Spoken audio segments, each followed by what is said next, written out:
आसिम मुनीर ये भाई गुजरात से सवाल करते हैं कि मोहतरम ये बताएं कि इशा की नमाज़ पढ़ने के बाद कि जब हम वितर पढ़ते हैं, क्या वितर पढ़ने के बाद हम तहज्जुद नमाज़ पढ़ सकते हैं या नवाफिल पढ़ सकते हैं? इस बारे शरीयत का हुक्म क्या है और क्या रहनुमाई है?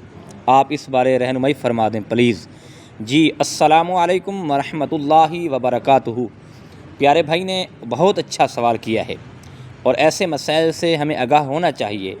बहुत से लोग ऐसे हैं जिनको ऐसे मसाइल का इल्म नहीं है और वो अपनी नमाज़ें भी ख़राब कर बैठते हैं और उन्हें मसाइल किसी से पूछते भी नहीं हैं, शर्मा जाते हैं। ये सारे मामलात हैं।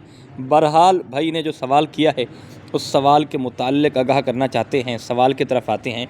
आप इस मसला को समझने के लिए वीडियो के आखिर तक देखें, वीडियो को आखिर तक सुनें ताकि आसानी के साथ आपको ये मसला समझ भी आ जाए और इसको आप दूसरों तक भी शेयर करें। और देखें, सबसे पहली बात तो ये है, इशा की नमाज़ है। इशा की नमाज़ जब पढ़ेंगे हम पहली 4 सुन्नतें पढ़ेंगे।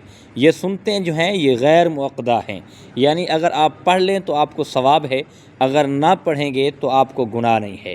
और उसके बाद जो है हम 4 रकात नमाज फ़र्ज़ अदा करेंगे। ये इशा की नमाज के 4 रकात नमाज फ़र्ज़ जब अदा करेंगे और उसके बाद जब हम फ़र्ज़ पढ़ लेंगे तो फिर हम 2 रकात नमाज सुन्नत मुअक्कदा पढ़ेंगे। यानी ये सुन्नत मुअक्कदा है, ये 2 रकात नमाज सुन्नत हमने लाजमी पढ़नी है।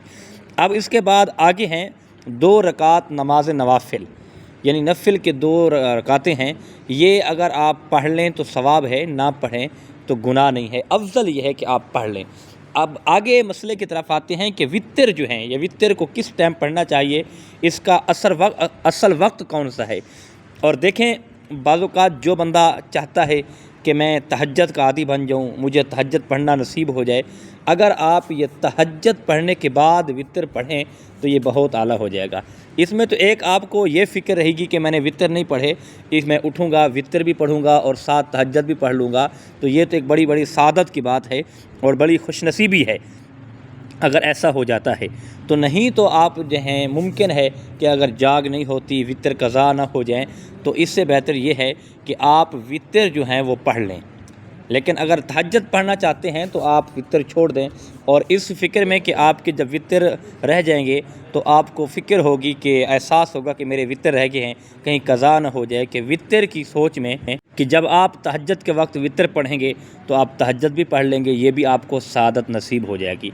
और अगला सवाल जो भाई ने क्या है कि वितरों के बाद तहज्जुद पढ़ सकते हैं, यानी इशा की नमाज़ के साथ ही वितर पढ़ दें तो तहज्जुद पढ़ सकते हैं। लेकिन देखें, इसमें उलमाए कराम का, फ़ुक़हाए कराम का इख्तलाफ है और फ़ुक़हाए कलाम ने इसे मना किया है कि इशा के वितरों के बाद आप तहज्जुद नहीं पढ़ सकते। आप थोड़ी देर के लिए आराम फरमा लें, यानी 10 मिनट आपको नींद आ जाती है, आधा घंटा नींद आ जाती है या 1 घंटा भी नींद आ जाती है, उसके बाद आप उठकर वज़ू करके आप नमाज़ तहज्जुद पढ़ सकते हैं। और आगे जो भाई ने एक सवाल और किया है कि क्या वितरों के बाद, मिसाल के तौर पर हम इशा की नमाज़ के साथ वितर पढ़ लेते हैं तो क्या वितरों के बाद नवाफिल पढ़ सकते हैं? तो जी हाँ, इसमें कोई हर्ज नहीं है। आप वितरों के बाद नवाफिल पढ़ सकते हैं, वो आप 2 पढ़ें, आप 4 पढ़ें या 8 पढ़ें, वो आप पढ़ सकते हैं, इसमें कोई हर्ज नहीं है।